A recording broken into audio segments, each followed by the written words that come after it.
이번 순방을 한 문장으로 정리하면 이렇습니다. 나토에서는 한국 방산의 시장을 넓히고 몽골에서는 핵심 광물 공급망을 넓히겠다는 것입니다. 한국은 전차와 자주포, 전투기와 미사일을 생산하고 있습니다. 하지만 첨단 무기와 전기차, 배터리와 반도체를 계속 만들려면 안정적인 광물 공급도 필요합니다. 방산 수출과 핵심 광물 확보가 하나의 경제 안보 전략으로 연결된 것입니다. 그러나 먼저 분명히 해야 할 사실이 있습니다. 이번 순방으로 대규모 방산 계약이나 몽골 광산 개발권이 확정된 것은 아닙니다. 나토 정상회의는 7월 7일부터 8일까지 튀르키예 앙카라에서 열립니다. 몽골 국빈 방문은 7월 9일부터 11일까지 진행됩니다. 현재 시점에서는 나토 일정이 진행되고 있고 몽골 정상회담은 아직 열리기 전입니다. 따라서 지금 확인된 것은 협력 방향입니다. 실제 성과는 순방 이후 발표될 계약과 합의 내용을 봐야 합니다. 오늘 확인할 핵심 질문은 하나입니다.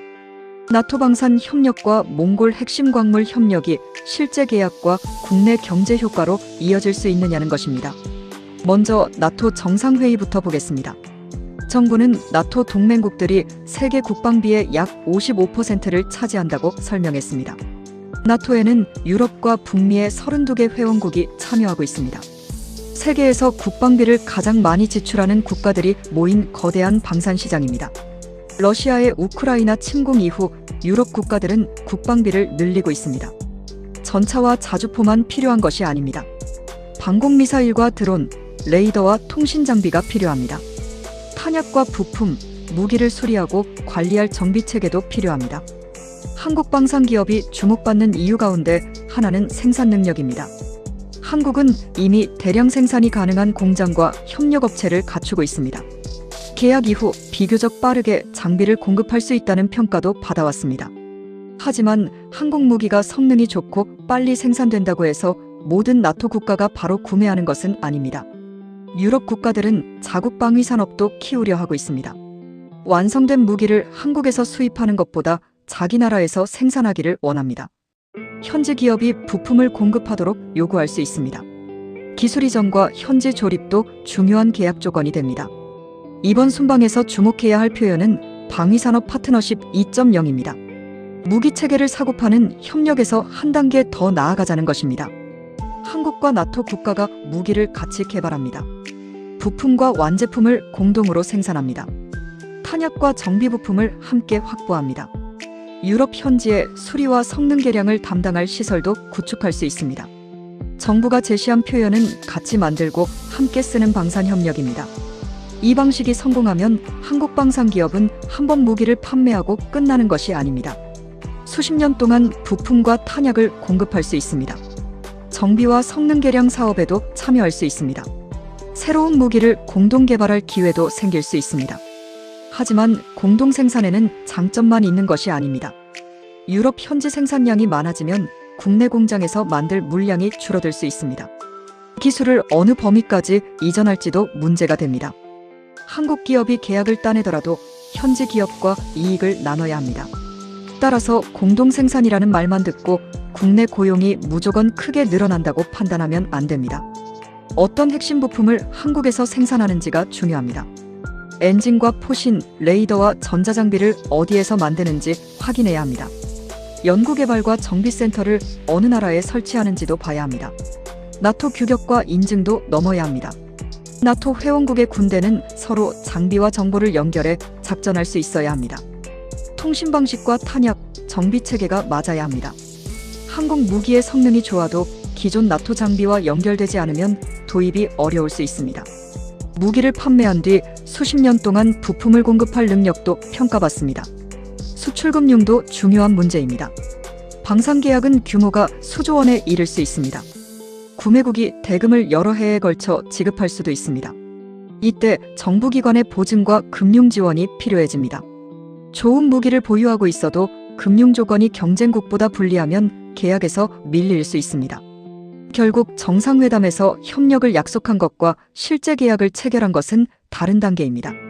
정상외교는 시장에 들어갈 문을 열어줍니다. 하지만 최종 계약은 가격과 성능, 금융 조건과 현지 생산 비율이 결정합니다. 이번 나토 순방의 진짜 성과는 특정 무기 한 대를 판매했느냐만으로 평가해서는 안 됩니다. 한국 방산기업이 나토의 장기 조달과 생산 공급망에 들어가는지가 중요합니다.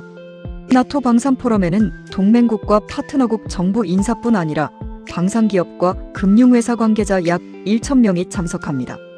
정부는 이 자리에서 방위산업 투자를 확대하고 국가와 기업 사이의 공동생산과 협력을 늘리려 하고 있습니다.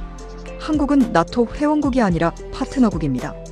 정상회의에 참석했다고 한국 기업이 자동으로 나토의 우선 공급업체가 되는 것은 아닙니다. 미국과 유럽 방산 기업들과 경쟁해야 합니다. 유럽이 역내 생산 제품을 우대하는 정책도 넘어야 합니다. 그렇다면 50대 이상 시청자의 생활에는 어떤 영향을 줄까요? 첫 번째는 제조업 일자리입니다. 방산 수출이 늘어나면 완성품을 만드는 대기업만 일감이 늘어나는 것이 아닙니다. 금속 가공과 엔진, 전자장비와 센서를 만드는 협력업체도 영향을 받습니다. 시험과 검사, 물류와 정비 인력도 필요합니다. 퇴직을 앞둔 숙련 기술자가 다시 고용될 가능성도 있습니다. 하지만 정상회의가 끝났다고 바로 채용이 늘어나는 것은 아닙니다. 수출 계약이 체결되고 실제 생산 물량이 확정돼야 합니다. 현지에서 생산할 물량과 국내에서 생산할 물량도 구분해야 합니다. 두 번째는 방산 관련 주식입니다. 정상 외교와 방산 협력 소식이 나오면 관련 주식이 빠르게 오를 수 있습니다. 그러나 정상회담과 수주 계약은 다릅니다. 협력 가능성만으로 주가가 크게 오른 경우 실제 계약이 늦어지면 다시 하락할 수 있습니다. 계약 금액만 보는 것도 부족합니다. 현지 생산 비율이 높으면 국내 기업의 실제 이익은 기대보다 작을 수 있습니다. 금융 지원 조건이 좋지 않으면 수익성이 낮아질 수도 있습니다. 노후 자금으로 단기간 급등한 방산주를 따라 사는 것은 조심해야 합니다. 실제 계약과 이익률을 확인해야 합니다. 이제 몽골 핵심 광물 협력으로 넘어가겠습니다. 몽골은 구리와 텅스텐, 몰리브덴과 주석, 리튬과 히토류 등 다양한 광물을 보유한 자원부국입니다. 구리는 전선과 전기차, 데이터 센터와 전력망에 사용됩니다. 히토류는 전기차 모터와 풍력 발전기, 레이더와 유도무기에 들어갑니다. 텅스텐은 매우 단단하고 열에 강합니다. 산업용 공구와 항공우주, 방산 제품에 사용됩니다. 몰리브덴은 특수광과 발전 설비의 성능을 높이는 데 활용됩니다. 핵심 광물은 배터리 회사만의 문제가 아닙니다. 반도체와 자동차, 전력산업과 방위산업 전체에 필요합니다. 특정 국가가 광물 수출을 제한하면 한국 공장의 생산에도 차질이 발생할 수 있습니다. 광물 가격이 오르면 자동차와 전자제품의 생산 원가도 올라갈 수 있습니다. 한국이 몽골과 협력을 강화하는 이유는 공급처를 다양화하기 위해서입니다. 특정 국가에서 대부분을 수입하는 것보다 여러 국가에서 나눠 들여오는 것이 안전합니다. 한국과 몽골의 광물 협력은 이번에 처음 시작되는 것도 아닙니다. 2025년 12월 몽골 울란바토르에 한몽 희소금속 협력센터가 문을 열었습니다. 센터에는 광물을 분석하고 선별하며 재련을 연구할 수 있는 장비가 구축됐습니다. 2026년부터 히토리와 텅스텐, 몰리브덴과 리튬 등 다양한 희소금속을 대상으로 본격적인 기술 협력을 추진하고 있습니다. 이 센터의 역할은 광물을 바로 한국에 가져오는 것이 아닙니다. 어느 지역에 어떤 광물이 있는지 분석합니다. 품질과 경제성을 평가합니다. 광석에서 필요한 광물을 분리하고 정제할 기술을 연구합니다. 한국 기업과 몽골 기업의 공동 투자를 지원합니다. 이번 정상회담은 기존 기술 협력을 실제 투자와 공급망 사업으로 발전시킬 기회가 될 수 있습니다. 하지만 몽골에 광물이 많다는 사실과 한국이 바로 사용할 수 있다는 것은 전혀 다릅니다. 첫 번째 문제는 경제성입니다. 땅속에 광물이 존재한다고 모두 채굴할 수 있는 것은 아닙니다.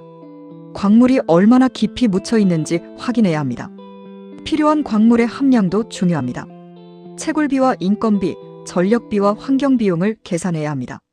국제광물 가격이 내려가도 사업을 유지할 수 있어야 합니다. 두 번째 문제는 가공입니다. 히토류는 광석을 캐는 것보다 분리하고 정제하는 과정이 더 어렵습니다. 여러 종류의 광물이 섞여 있기 때문입니다. 고순도로 분리할 기술과 재련 시설이 필요합니다. 환경오염을 줄일 설비도 필요합니다. 몽골에서 광석만 채굴하고 다른 나라에서 가공한다면 공급망 의존도가 완전히 줄어들지 않을 수 있습니다. 어디에서 성광하고 어디에서 재련할지가 중요합니다. 세 번째 문제는 운송입니다. 몽골은 바다와 연결되지 않은 내륙 국가입니다. 광물을 한국으로 운송하려면 중국이나 러시아의 철도와 항만을 이용해야 합니다. 국경을 여러 차례 통과해야 할 수 있습니다. 철도 규격과 통관 절차도 맞춰야 합니다. 광산 개발에 성공해도 운송비가 너무 비싸면 사업성이 떨어집니다. 주변 국가의 정치적 상황에 따라 물류가 늦어질 위험도 있습니다. 몽골 광물 협력에서 광산 위치만큼 중요한 것이 운송 경로인 이유입니다.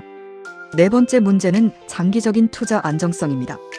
광산 개발은 짧게 끝나는 사업이 아닙니다. 탐사부터 생산까지 여러 해가 걸릴 수 있습니다. 광업권과 세금, 외국인 투자 제도가 안정적으로 유지돼야 합니다. 정부가 바뀌어도 계약 조건이 유지돼야 기업이 투자할 수 있습니다. 지역 주민과 환경 문제도 해결해야 합니다. 다섯 번째는 가격입니다. 공급망을 다양화한다고 반드시 광물을 더 싸게 살 수 있는 것은 아닙니다. 새로운 광산과 도로, 가공시설을 만들려면 큰 돈이 들어갑니다. 초기 생산비가 기존 수입 가격보다 높을 수도 있습니다. 몽골 협력은 광물을 가장 싸게 사기 위한 사업이라기보다 한국가에서 공급이 중단될 위험을 줄이는 보험에 가깝습니다. 그렇다면 몽골 협력은 우리 생활과 자산에 어떤 영향을 줄까요? 첫 번째는 자동차와 전자제품입니다. 핵심 광물 공급처가 다양해지면 국제 가격이 급등하거나 특정 국가가 수출을 제한할 때 충격을 줄일 수 있습니다. 하지만 정상회담이 끝난 뒤 자동차와 배터리 가격이 바로 내려가는 것은 아닙니다. 탐사와 경제성 평가, 광산 개발과 생산까지 오랜 시간이 걸립니다. 두 번째는 소재와 재련 산업의 일자리입니다. 몽골 광물을 국내에서 가공한다면 국내 재련과 소재 공장의 일감이 늘어날 수 있습니다. 분석과 장비, 환경 처리 기술을 가진 기업에도 기회가 생길 수 있습니다. 반대로 채굴과 가공이 모두 해외에서 이루어지면 국내 고용 효과는 제한적일 수 있습니다. 한국 기업이 어느 단계에 참여하는지가 중요합니다. 세 번째는 광물 관련 주식입니다. 정상회담에서 핵심 광물 협력이 언급됐다는 이유만으로 관련 종목이 급등할 수 있습니다. 하지만 협력 양해각서와 광산 개발권은 다릅니다. 탐사권을 확보했다고 상업 생산이 보장되는 것도 아닙니다. 광물의 품질과 개발 비용을 확인해야 합니다. 누가 투자하고 누가 생산된 광물을 구매하는지도 봐야 합니다. 운송 계약과 장기 구매 계약까지 나와야 사업성이 구체화됩니다. 회사 이름이나 사업 목적에 희토류가 들어있다는 이유만으로 투자해서는 안 됩니다. 이번 순방의 실제 성과를 판단하려면 5가지를 확인해야 합니다. 첫째, 방산 분야에서 구체적인 국가와 무기 체계가 공개되는지입니다. 방산 협력을 확대한다는 표현만으로는 부족합니다. 어느 국가와 어떤 장비를 논의했는지 확인해야 합니다. 둘째, 완제품 수출인지 공동 생산인지입니다. 한국에서 생산할 물량과 현지에서 생산할 물량을 구분해야 합니다. 핵심 기술과 부품을 어디에서 만들지도 봐야 합니다. 셋째, 계약 금액과 일정입니다. 정상 간 협의나 양해각서가 아니라 계약 금액과 납품 시기가 나와야 합니다. 넷째, 몽골에서 어느 광산과 광물을 대상으로 하는지입니다. 단순 조사 단계인지, 경제성 평가 단계인지, 실제 개발 단계인지 구분해야 합니다. 다섯째, 가공과 운송 계획입니다. 광물을 어디에서 정제하는지 확인해야 합니다. 어느 철도와 항만을 이용해 한국까지 가져오는지도 봐야 합니다. 오늘 내용을 3가지로 정리하겠습니다. 첫째, 나토 순방의 목표는 무기 한 번을 판매하는 데 그치지 않습니다. 한국 방산 기업을 나토의 공동 생산과 공동 개발, 장기 정비 공급망에 넣는 것입니다. 정부는 이를 방위산업 파트너십 2.0으로 제안하고 있습니다. 둘째, 몽골 핵심 광물 협력은 한국의 공급망을 다양화할 수 있는 기회입니다. 그러나 광물이 많다는 사실만으로 성공이 보장되지는 않습니다. 광산의 경제성과 가공 기술, 운송 경로와 투자 안정성을 모두 확보해야 합니다. 셋째, 50대 이상 시청자는 정상 외교 발표만 보고 방산주나 광물주를 서둘러 매수해서는 안 됩니다. 정상회담은 사업을 시작할 문을 열어줍니다. 실제 성과는 계약과 생산 계획, 기업의 매출과 이익으로 확인해야 합니다. 이번 순방은 방산과 핵심 광물을 따로 다루는 일정이 아닙니다. 첨단 무기를 안정적으로 생산하려면 핵심 광물이 필요합니다. 광물을 안정적으로 확보하려면 외교와 안보, 물류 협력이 필요합니다. 방산과 광물이 하나의 경제 안보 전략으로 연결된 것입니다. 앞으로 가장 먼저 확인해야 할 뉴스는 성공적인 순방이었다는 평가가 아닙니다. 어느 나라와 어떤 방산 계약을 체결했는지입니다. 몽골의 어느 광산에 어떤 한국 기업이 참여하는지입니다. 그리고 실제 생산과 운송이 언제 시작되는지입니다. 여러분은 이번 순방에서 어느 성과가 더 중요하다고 생각하십니까? 나토 방산 시장 확대입니까? 몽골 핵심 광물 공급망 확보입니까? 관심 있는 분야와 의견을 댓글로 남겨주시기 바랍니다.